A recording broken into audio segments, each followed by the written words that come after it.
شوق کوئی ایسی دوا دے جو دل سے ہر ایک غیر کی چاہت کو بلا دے۔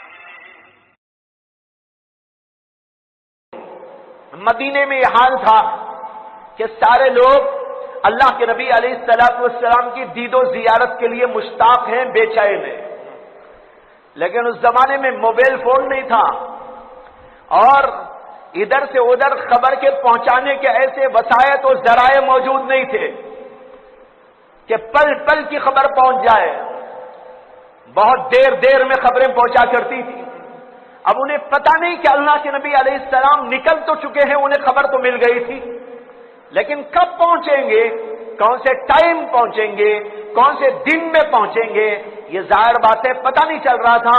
تو ان لوگوں نے انتظار شروع کر ڈالا اور انتظار میں یہ کرتے تھے کہ استقبال کے لیے مدینہ طیبہ کے باہر کچھ فاصلے تک آتے تھے، جہاں پر کچھ پہاڑیاں تھی، چھوٹی چھوٹی پہاڑیاں، اور ان پہاڑیوں کو کہا جاتا ہے ثنیۃ الوداع، یعنی جب کسی کو رخصت کرتے تو وہاں تک آ کر لوگ رخصت کرتے تھے۔ کوئی آتا تھا تو وہاں سے آ کر اس کا استقبال کر کے لے جاتے تھے۔ تو ثنیۃ الوداع تک لوگ آتے تھے، انتظار کرتے تھے، اور جب شام ہو جاتی تو واپس چلے جاتے تھے۔ یہودی لوگ پوچھا کرتے تھے، ارے بھائی کس کے انتظار میں آتے ہو تم لوگ؟ انہوں نے کہا آخری زمانے کے پیغمبر آ چکے ہیں، ان کا انتظار ہے کہ وہ مکے میں پیدا ہو چکے، وہ ہمارے شہر کو آ رہے ہیں۔ یہودی لوگ وہ بھی مانتے تھے کہ آخری زمانے کے پیغمبر آنے والے تھے، وہ بھی ان کے ساتھ ساتھ آ کے کھڑے ہو جاتے تھے۔ اور پھر ایک دن، جس دن کہ اللہ کے نبی علیہ السلام وہاں تک پہنچے، اس سے پہلے یہ لوگ انتظار کر کے واپس چلے گئے تھے، لیکن کچھ یہودی جو ادھر رہتے تھے انہوں نے دیکھا کہ ایک قافلہ آ رہا ہے اور بڑا نورانی قافلہ معلوم ہو رہا ہے۔ انہوں نے سوچا اور سمجھا شاید انہی کا انتظار کرتے تھے یہ لوگ، اس لیے یہودیوں نے پکار کر کہا، ارے انصاریوں، جن کا تم انتظار کرتے تھے وہ تو آ گئے، آ جاؤ آ جاؤ۔ اب لوگ جوک در جوک آئے، اللہ کے نبی علیہ السلام کا استقبال ہوا، اور اللہ کے نبی علیہ السلام نے مدینہ منورہ میں گھسنے سے ذرا پہلے ایک قبیلہ آباد تھا، اور اس قبیلے کو کہتے تھے قبیلے بنو سلمہ۔ قبیلے بنو سلمہ یعنی وہ مدینے ہی کا ایک علاقہ تھا، مدینے میں گھسنے سے پہلے شروع ہوتا تھا۔ وہاں کے لوگوں نے آپ سے درخواست کی کہ آپ ہمارے محلے کے اندر قیام فرمائیں۔ اللہ کے رسول علیہ السلام نے وہیں پر 15 دنوں تک قیام فرمایا، اور ان 15 دنوں میں جب آپ وہاں رہ رہے تھے وہیں پر ایک مسجد کی بنیاد ڈالی، اور چھوٹی سی مسجد تعمیر فرما دی، اور اس مسجد کا نام ہے مسجد قباء۔ آج بھی جو عام مسجد قباء دیکھتے ہیں یہ وہی محلہ ہے جہاں سب سے پہلے اللہ کے نبی علیہ السلام نے مدینے میں قیام کیا تھا۔ اس زمانے میں وہ مدینے کے اندر نہیں تھا، مدینے کے باہر تھا، وہاں قیام تھا 15 دن، اور وہیں رہتے رہتے اللہ کے نبی علیہ السلام نے مسجد کی بنیاد ڈالی اور مسجد تعمیر کی، چھوٹی موٹی سی چھپر کی مسجد۔ مسجد کا تصور یہ نہیں جیسے آج مسجد بولتے ہی ہم تصور کرتے ہیں ایسی عالیشان مسجد ہوگی، نہیں، جیسی چاہے ہو جائے، مسجد تو اللہ کا گھر ہے۔ جس جگہ کو اللہ کے لیے مخصوص کر دیا جائے، اللہ کی عبادت کے لیے مخصوص کر دیا جائے، چاہے اس کے اوپر کچھ نہ ہو، چاہے اس کے اوپر چھپر ہی کیوں نہ ہو، چاہے اس کے اوپر ٹین کا شیڈ ہی کیوں نہ ڈال دے، وہ اللہ کی مسجد ہے۔ یہ مسجد وہ ہے جس کے بارے میں قرآن کریم نے فرمایا لَمَسْجِدٌ أُسِّسَ عَلَى التَّقْوَى مِنْ أَوَّلِ يَوْمٍ أَحَقُّ أَن تَقُومَ فِيهِ۔ اللہ نے فرمایا وہ مسجد جس کی بنیاد پہلے ہی دن سے تقوی پر رکھی گئی ہے. یہ مسجد زیادہ حقدار ہے کہ اے محمد صلی اللہ علیہ وسلم آپ اس کے اندر نماز پڑھا کریں. دیکھو اس مسجد کی تعریف کی اللہ تعالیٰ نے. یہ ہے مسجد قباء. اس کا ذکر قرآن میں بھی اللہ تعالیٰ نے کیا ہے. یہ سب سے پہلے مسجد بنائی گئی تھی. اس مسجد میں ثواب بھی بتایا گیا ہے. اللہ کے نبی صلی اللہ علیہ وسلم نے فرمایا جو وہاں پر جاتا ہے اور 2 رکعت نماز پڑھتا ہے اسے 1 عمرے کا ثواب ملتا ہے. اسی لیے آج بھی حاجی لوگ یا عمرہ کرنے کے لیے جو لوگ جاتے ہیں وہ مدینہ طیبہ میں مسجد قباء کو بھی جاتے ہیں, وہاں پر نماز پڑھتے ہیں اور آتے ہیں, اس لیے کہ اس کا بڑا ثواب بتایا گیا ہے.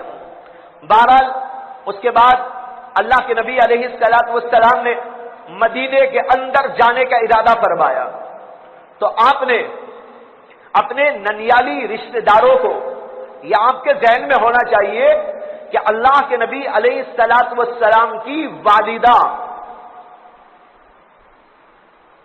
وہ مدینے کی رہنے والی تھی, اس لیے آپ کے ننیالی رشتہ دار سب مدینہ طیبہ کے ہیں.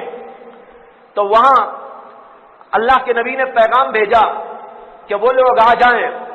چنانچہ پورے خاندانی لوگ وہاں پر جمع ہو گئے اور وہ سب کے سب ہتھیارات سے لیس تھے. جیسے کوئی باڈی گارڈز ہوتے ہیں, سیکیورٹی فورسز ہوتی ہیں, اس طرح وہ اپنے آپ کو لیس کیے ہوئے تھے. وہ سب کے سب آ گئے. اللہ کے نبی علیہ الصلوۃ والسلام اپنی اونٹنی پہ سوار ہو گئے اور اونٹنی پہ سوار ہو کر اور لوگ بھی سوار ہو کر وہاں سے نکلے. تو عجیب منظر یہ تھا کہ اللہ کے نبی کے 4 طرف یہ لوگ فورسز ایسے جیسے کہ کوئی فورسز کسی کو پناہ دینے کے لیے ہوتے ہیں, اس طریقے پر اللہ کے نبی کو بیچ میں لیے ہوئے چاروں طرف سے اس طریقے پر آپ کا گھیراؤ کرتے ہوئے مدینہ طیبہ کے اندر داخلہ ہو رہا تھا. آپ جب مدینہ طیبہ میں داخل ہوئے ہر آدمی کی خواہش تھی کہ آپ میرے گھر آ جائیں, میرے مہمان ہو جائیں.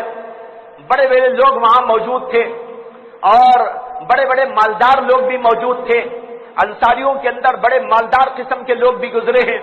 ان لوگوں کی چاہت تھی اللہ کے نبی ہمارے گھر میں آ جائے, ہمارا گھر بہت بڑا ہے, ہمارا گھر بڑا عظیم الشان ہے, ہمارے گھر میں بڑی سہولتیں ہیں.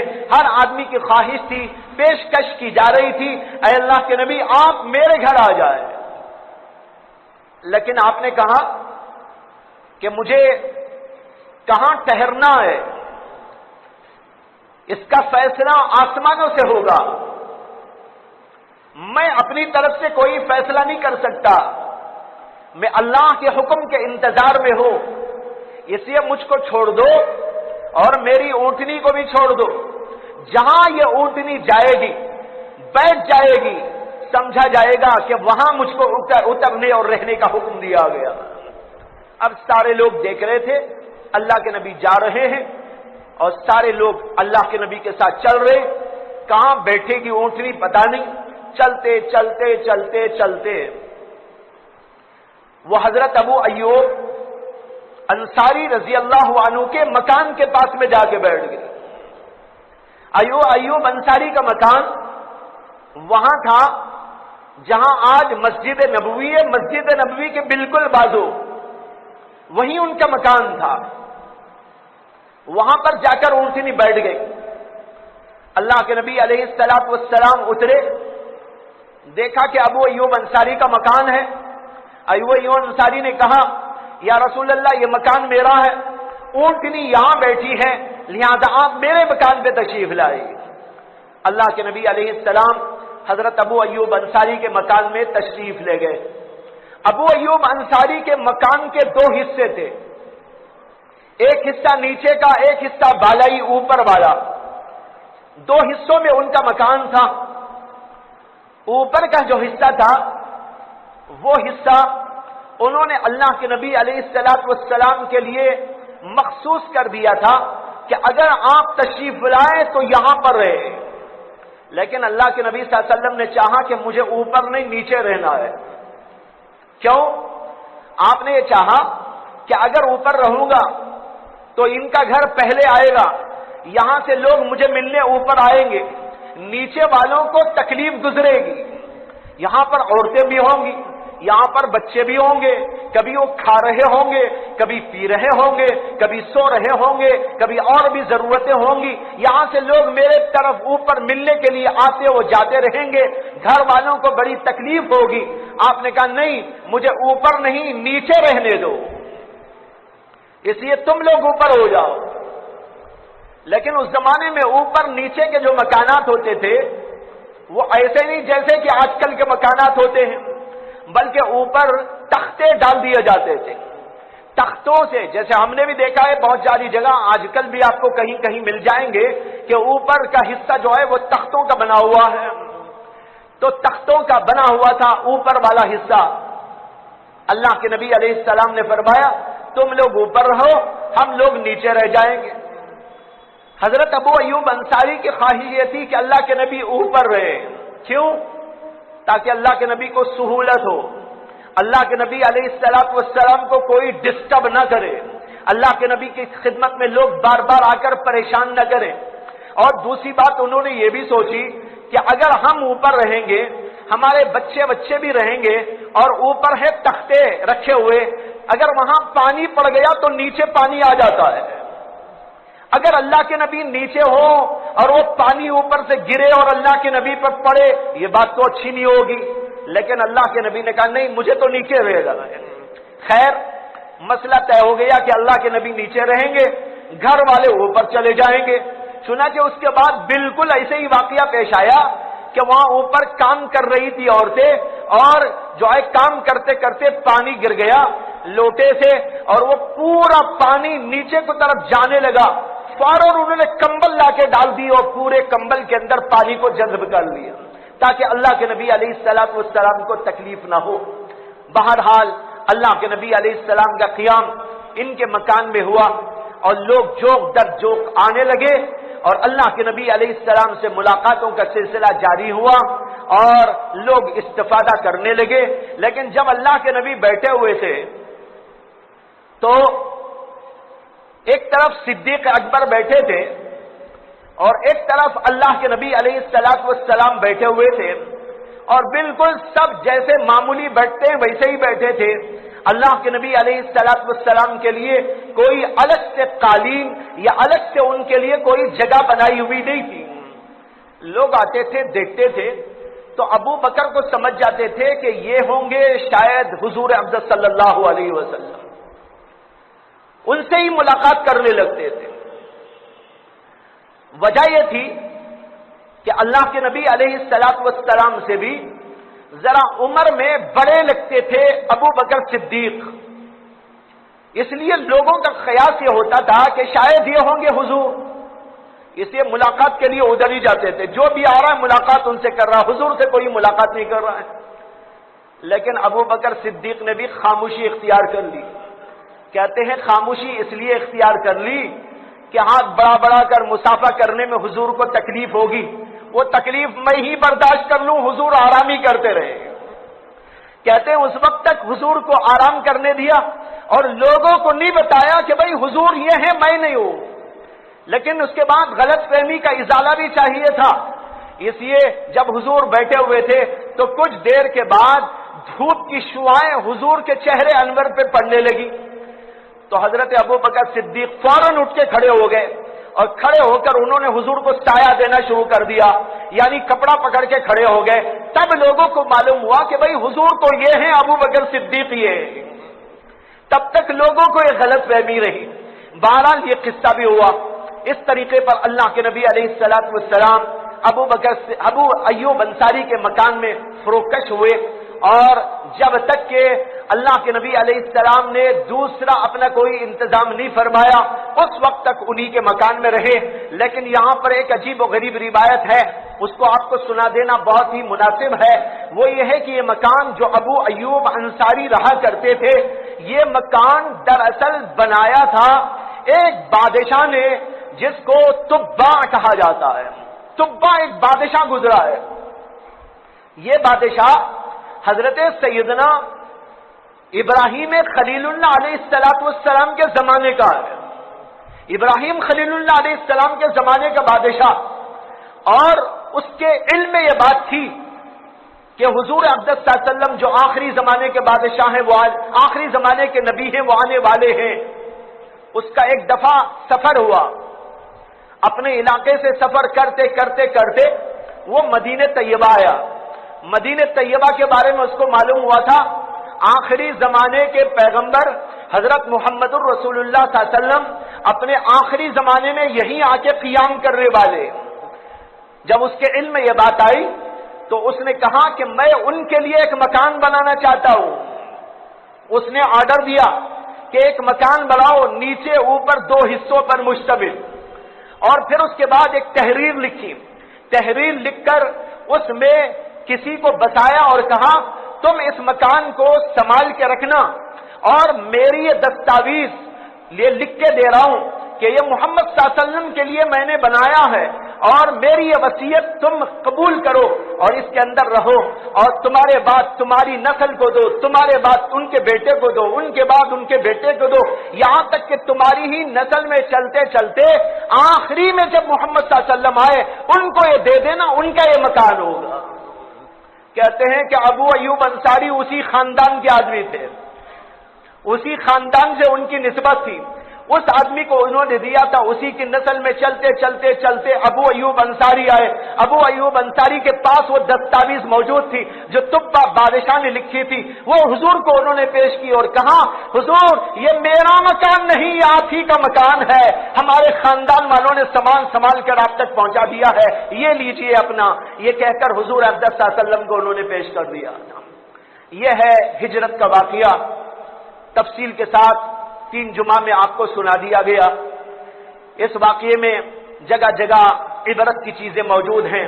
آپ کے ذہن میں یہ بات ہو کہ یہ ہجرت کا واقعہ وہ واقعہ ہے جس کے اندر بڑی قربانیاں آپ کو نظر آتی ہیں، جیسے کہ آپ نے تفصیل کے ساتھ میں سنا۔ اسی وجہ سے ہماری تاریخ جو ابتدا کی جاتی ہے وہ ہجرت کے واقعے سے اس کو پیش کیا جاتا ہے، اس لیے کہ ہجرت کے واقعے سے اس کو پیش کرنے سے ہمیں یہ واقعہ یاد آئے گا اللہ کے نبی کے ساتھ کیا معاملہ ہوا تھا، مکے میں کیا واقعات پیش آئے تھے، اللہ کے نبی ہجرت کیوں کیے تھے، کیا قربانیاں دی گئی تھی، کس طرح مکانوں کو، دکانوں کو، خاندانوں کو سب کو خیرباد کیا گیا تھا، صحابہ یہاں پر آ کر کیسے رہے تھے، کس قدر فقر میں، فاقے میں، تنگی میں، مصیبت میں، اور پھر یہاں سے عروج ہوا اسلام کا عروج۔ یہ ساری داستان اور یہ سارے کے سارے واقعات و حالات ہمارے ذہن میں تازہ ہو جائے، اس لیے جب ہم تاریخ اپنی لکھتے ہیں ہجری تاریخ لکھتے ہیں، کوئی اور تاریخ نہیں لکھتے۔ حضرت عمر کے زمانے میں جب یہ مسئلہ پیش آیا تھا کہ اسلام کی تاریخ کی ابتدا کب سے کرنا چاہیے اور کون سے واقعے سے، کسی نے کہا حضور کی پیدائش کے واقعے سے رکھ دیں گے، کسی نے کہا نہیں حضور کی نبوت کے واقعے سے رکھ دیں گے، کسی نے کہا نہیں حضور کی شادی کے واقعے سے رکھ دیں گے، مختلف قسم کی رائے تھی۔ حضرت عمر نے کہا نہیں، ہجرت کے واقعے کو اصل بنائیں گے، اس لیے کہ ہجرت کے واقعے کے اندر بڑی ہمارے لیے عبرت ہے۔ جب بھی مسلمان ہجرت کی تاریخ کو لکھے گا اسے ہجرت کا واقعہ یاد آئے گا اور اپنے آپ کو سنبھالے گا۔ اللہ تبارک و تعالی ہمیں اور آپ کو ان سارے واقعات سے عبرت لینے اور اپنی زندگیوں کو بنانے کی توفیق عطا فرمائے۔ وآخر دعوانا الحمدللہ رب العالمین۔